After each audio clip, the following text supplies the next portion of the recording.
Bismillahirrahmanirrahim. Assalamualaikum warahmatullahi wabarakatuh. Kami dari kelompok 1 di sini akan membahas sedikit mengenai sistem pembayaran, di mana jurnal kami berjudul tentang pengembangan inovasi keuangan dalam sistem pembayaran terhadap fungsi permintaan uang, khususnya currency dan permintaan uang.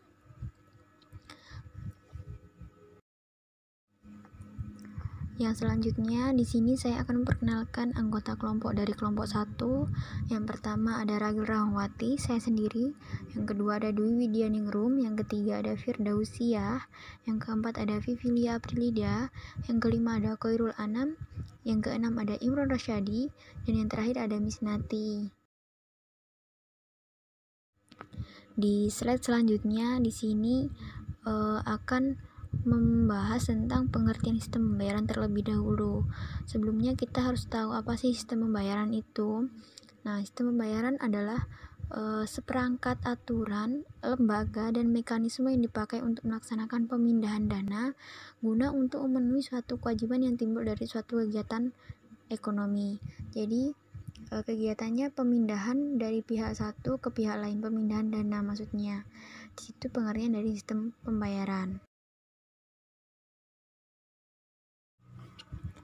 Yang slide selanjutnya mengenai tentang jenis-jenis sistem pembayaran.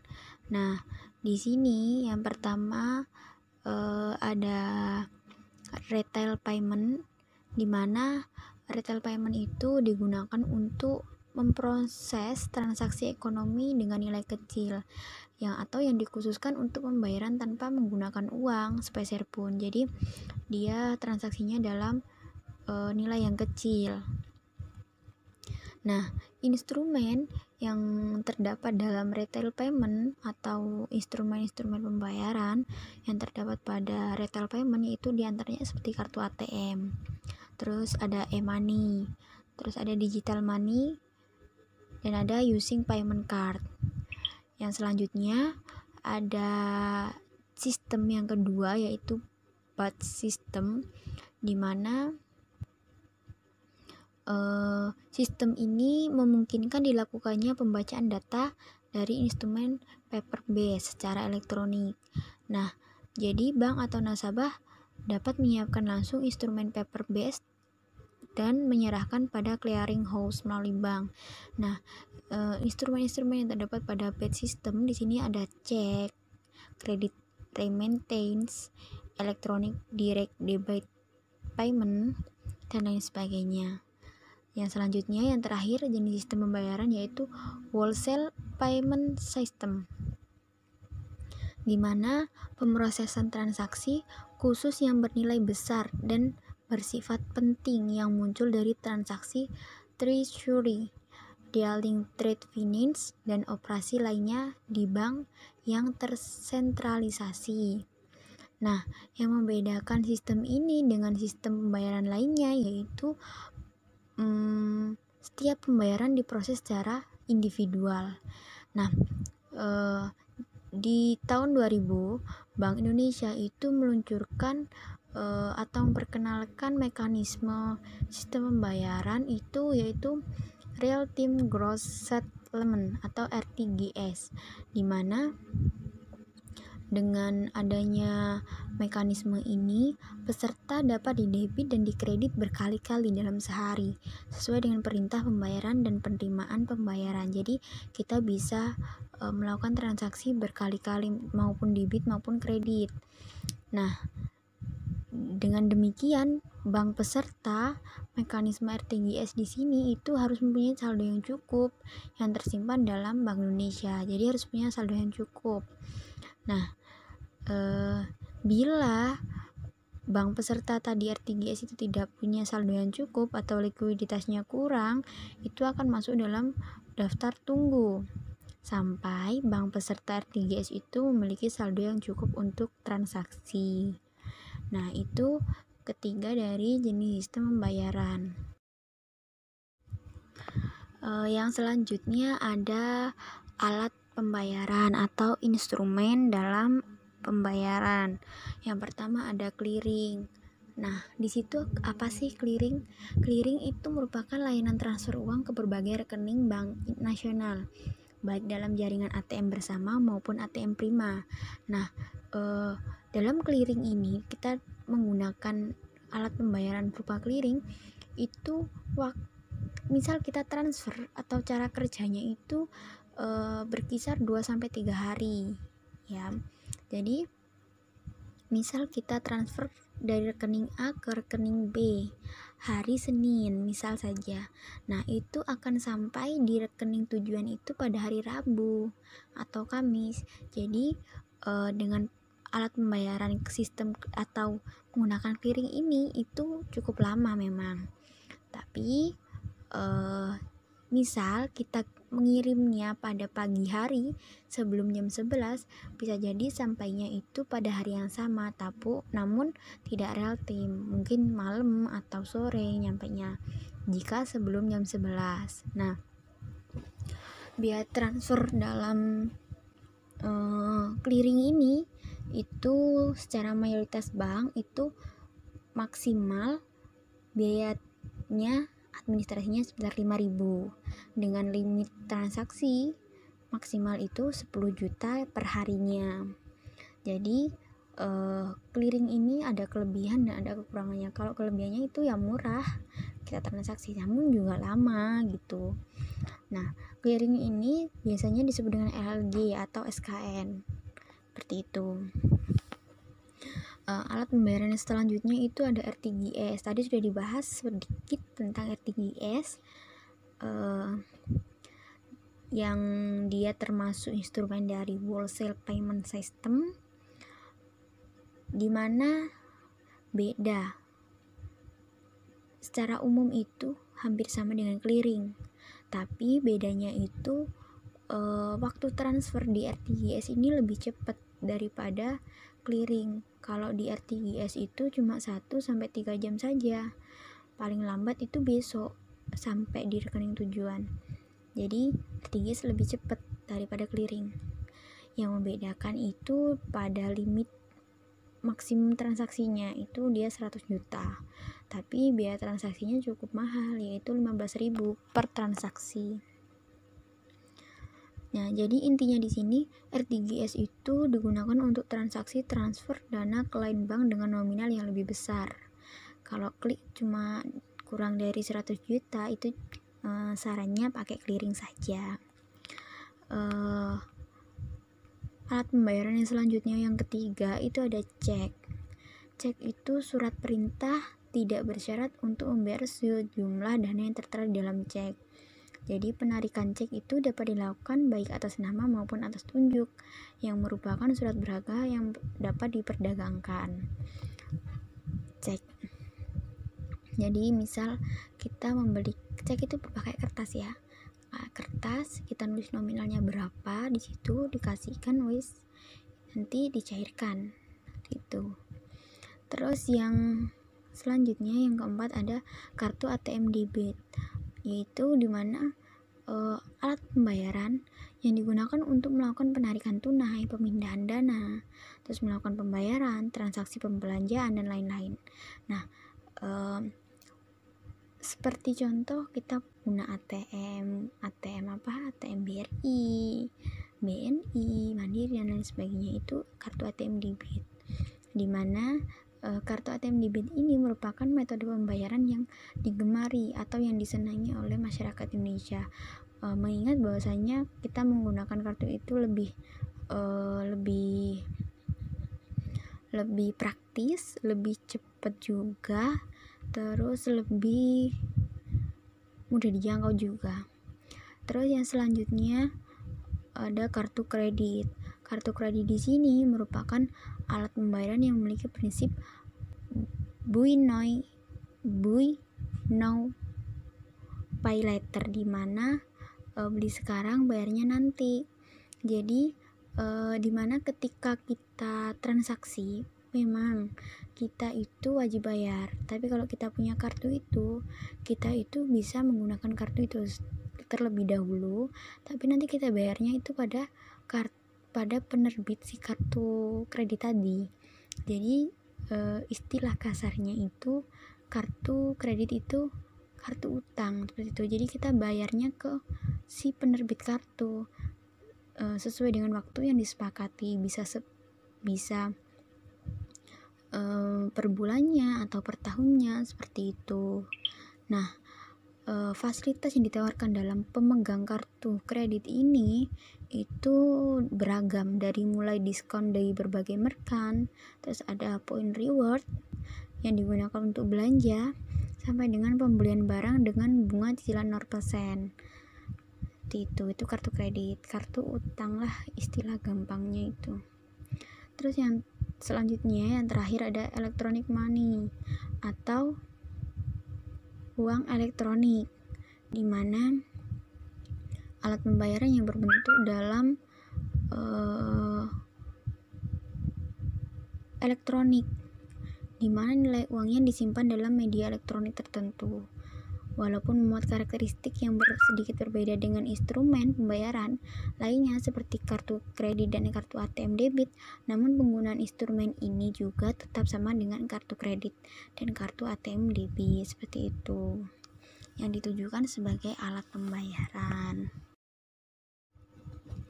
Nah, slide selanjutnya mengenai tentang tujuan penelitian atau tujuan dari jurnal tersebut, yaitu tujuannya ini untuk mengetahui interaksi antara pengembangan inovasi keuangan dalam sistem pembayaran terhadap fungsi permintaan uang, khususnya currency dan permintaan uang di Indonesia. Jadi gini, pengembangan inovasi keuangan dalam sistem pembayarannya itu dari tahun ke tahun itu mempengaruhi dari permintaan uang gak sih? Misal sistem pembayarannya gini, clearing misal, atau dalam bentuk clearing, itu mempengaruhi permintaan uang gak sih? Misal juga dalam inovasi keuangannya itu alat pembayarannya berupa kayak kartu ATM debit, itu mempengaruhi permintaan uang enggak sih? Nah, pengaruhnya itu positif apa negatif? Justru atau menurunkan permintaan uang atau malah menaikkan permintaan uang seperti itu. Jadi tujuan penelitian itu di sini, di situ. Selanjutnya yaitu mengenai inovasi finansial sistem pembayaran, yaitu seperti RTGS tadi sudah sebutkan, clearing, ATM, kartu debit, kartu kredit, dan electronic money, seperti itu. Oke, yang selanjutnya yaitu tentang pengembangan inovasi keuangan dalam sistem pembayaran terhadap fungsi permintaan uang, khususnya currency dan juga permintaan uang, yaitu M1. Di mana terdapat tipe inovasi finansial yang terdiri dari dua sisi, yaitu sisi produk dan juga sisi proses. Nah, sisi proses terdiri dari instrumen keuangan dengan contoh produk derivatif. Apa sih produk-produk derivatif itu sendiri? Nah, produk derivatif itu yaitu suatu produk yang nilainya tergantung pada nilai suatu produk yang mendasarinya atau underlying. Di sini diambil contoh seperti suku bunga, nilai tukar saham, obligasi, indeks atau komoditas. Nah, yang selanjutnya yaitu sisi proses. Sisi proses terdapat 3. Yang pertama yaitu cara inovatif untuk mendistribusikan produk keuangan seperti sekuritisasi dan juga kredit scoring. Nah, apa sih sekuritisasi itu? Nah, sekuritisasi itu sendiri yaitu suatu proses pengalihan hak tagih sejumlah aset keuangan yang dilakukan oleh originator kepada pemilik modal, yang tujuannya mengubah aset yang tidak likuid menjadi aset yang likuid dalam bentuk surat berharga yang dapat diperjualbelikan. Sementara credit scoring yaitu penilaian kredit credit scoring atau penilaian kredit merupakan sistem atau cara yang dipakai oleh suatu lembaga pembiayaan atau bank di dalam menentukan layak tidaknya untuk menerima pinjaman dari lembaga tersebut. Nah, selanjutnya yang kedua yaitu tentang metode inovasi untuk transaksi finansial atau keuangan seperti business reporting dan juga electronic financial analysis. Nah, business reporting ini biasanya seperti pelaporan bisnis. Nah, dalam bahasa Indonesianya yaitu pelaporan bisnis atau pelaporan perusahaan mengacu pada pelaporan publik data operasi dan keuangan oleh perusahaan bisnis, dan juga penyediaan informasi secara berkala kepada para pembuat keputusan dalam suatu organisasi untuk mendukung mereka dalam pekerjaannya. Nah, selanjutnya yang ketiga yaitu ada new payment teknis atau teknik pembayaran baru yang mencakup sistem pembayaran berupa ATM, internet banking, debit atau kredit card, e-money dan juga e-dispay. Nah, itu istilah-istilah itu sudah sering kita dengar di saat ini, seperti ATM yaitu kartu yang biasa kita sehari-hari dipakai.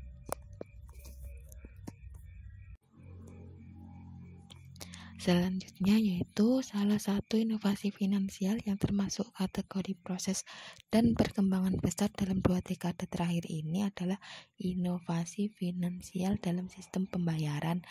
Nah, inovasi finansial sistem pembayaran di Indonesia sendiri terdiri dari sistem pembayaran nilai besar yang meliputi real-time gross settlement atau RTGS dan juga clearing. Kemudian sistem pembayaran retail yang terdiri dari instrumen ATM atau debit card, credit card, e-money, direct debit, credit transfer, dan juga infrastruktur yaitu mesin ATM, EDC, internet, dan juga mobile banking, serta branchless banking. Tipe inovasi sistem pembayaran tersebut disebut juga sebagai sistem pembayaran non tunai, di mana di situ terdiri dari RTGS atau clearing. Nah, clearing sendiri adalah sistem layanan transfer uang ke bank ke berbagai rekening bank nasional, baik yang ada dalam jaringan ATM bersama maupun ATM prima, di mana waktu transfer yang dibutuhkan berkisar antara 2-3 hari kerja. Misalkan kita transfer dari bank A ke bank B hari Senin, nah sampainya itu bisa hari Rabu atau Kamisnya. Sedangkan RTGS sendiri yaitu kepanjangan dari real time gross settlement. Secara umum sama dengan clearing, tetapi RTGS menawarkan waktu transfer yang lebih cepat, yakni 1-3 jam saja. Paling lambat ya hari kedua setelah transfer. Yang membedakan adalah RTGS ini memiliki limit minimum transaksi yaitu 100.000 dengan biaya transaksi sebesar 15.000.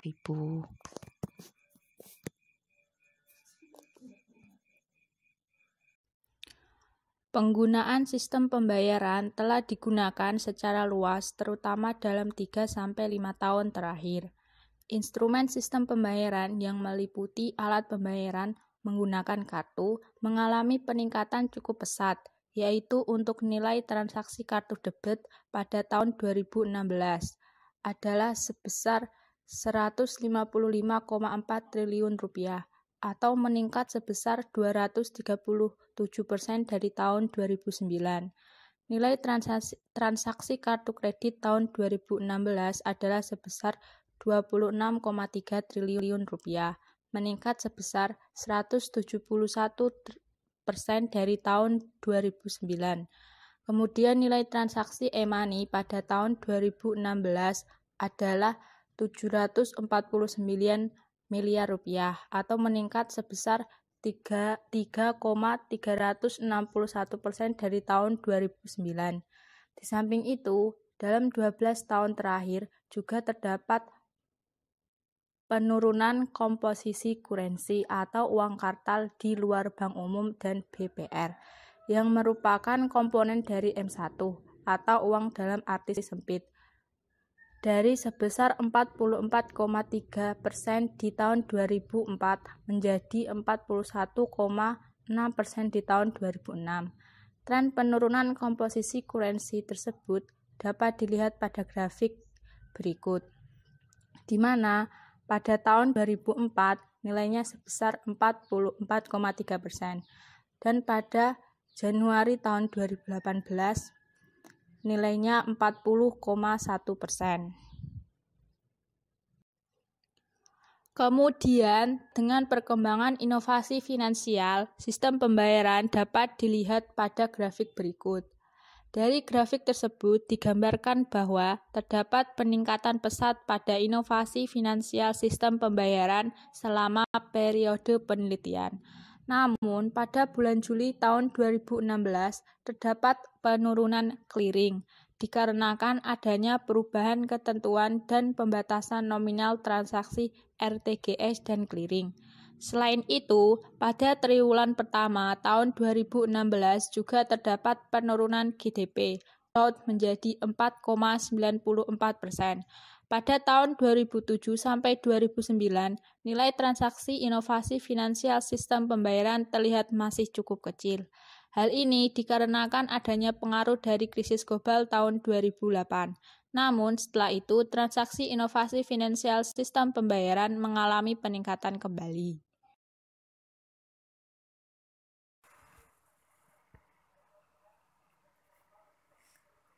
Baik, selanjutnya, teori yang mendasari penelitian mengenai pengaruh inovasi finansial sistem pembayaran terhadap permintaan uang untuk transaksi adalah teori yang disampaikan oleh Baumol dan Robin. Setelah itu, diperbarui oleh Lippi dan Secchi bahwa teknologi sistem pembayaran dapat menurunkan permintaan uang. Selanjutnya, menurut Handa 2009, penggunaan dari inovasi berbasis teknologi seperti ATM, transaksi dana secara elektronik, debit card, dan online payment akan mengurangi brokerage cost dari menggunakan rekening giro, demand deposit, dan mengurangi permintaan uang untuk transaksi.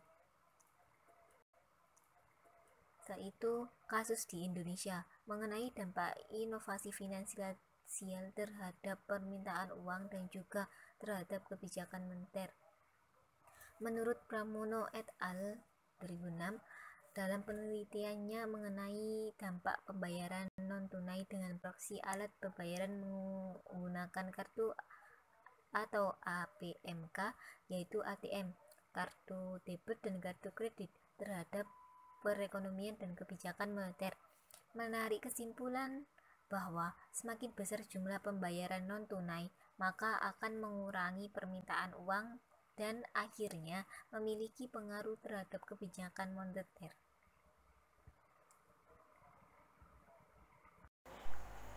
Di sini saya akan melanjutkan tentang sistem pembayaran yang sebelumnya sudah dijelaskan oleh teman-teman saya. Kesimpulan dan pembahasan.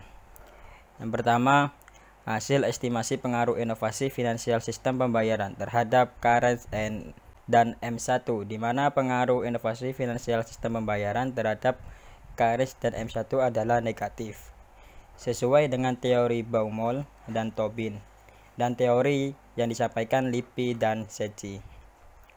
Dan yang kedua, perkembangan inovasi finansial sistem pembayaran menurunkan permintaan kuren.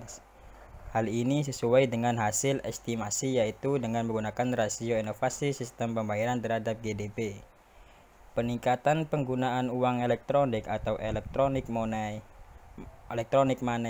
menurunkan permintaan kuren, dan dengan menggunakan proxy rasio inovasi sistem pembayaran terhadap M1. Peningkatan penggunaan kartu kredit dan ATM atau debit merupakan permintaan dan current.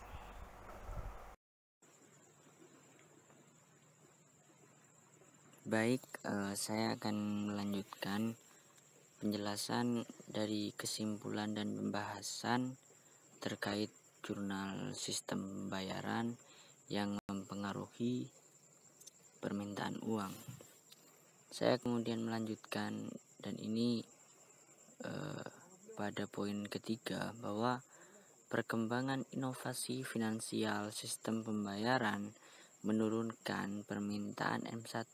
Jadi M1 di sini adalah uang kartal yang uang yang secara sederhana, bahwa uang M1 ini uang yang beredar di masyarakat. Nah, hal ini kemudian sesuai dengan hasil estimasi, yaitu dengan menggunakan proxy volume transaksi. Peningkatan penggunaan electronic money menurunkan permintaan akan M1. Jadi kesimpulan yang kemudian bisa didapatkan ketika penggunaan sistem pembayaran menggunakan non tunai, maka permintaan uang M1 kemudian menjadi menurun. Misalnya peningkatan penggunaan ATM juga menurunkan permintaan akan uang M1. Nah, maka secara sederhana dan kesimpulannya bahwa penggunaan sistem pembayaran yang menggunakan non tunai maka akan menurunkan permintaan akan uang M1.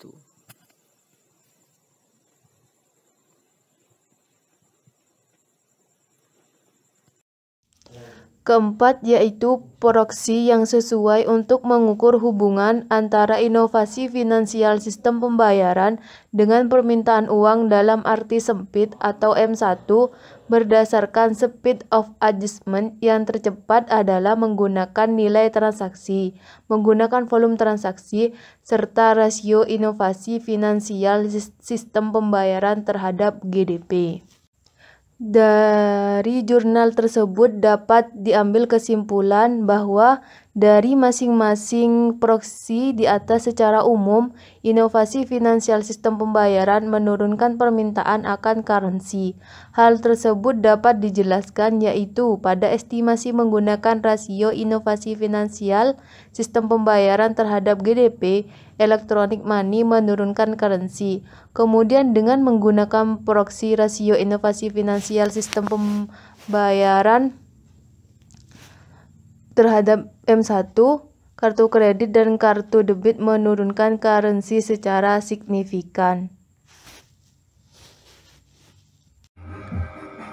Mungkin hanya itu yang dapat disampaikan dari kelompok kami atas penyampaian isi jurnal yang berkaitan tentang sistem pembayaran.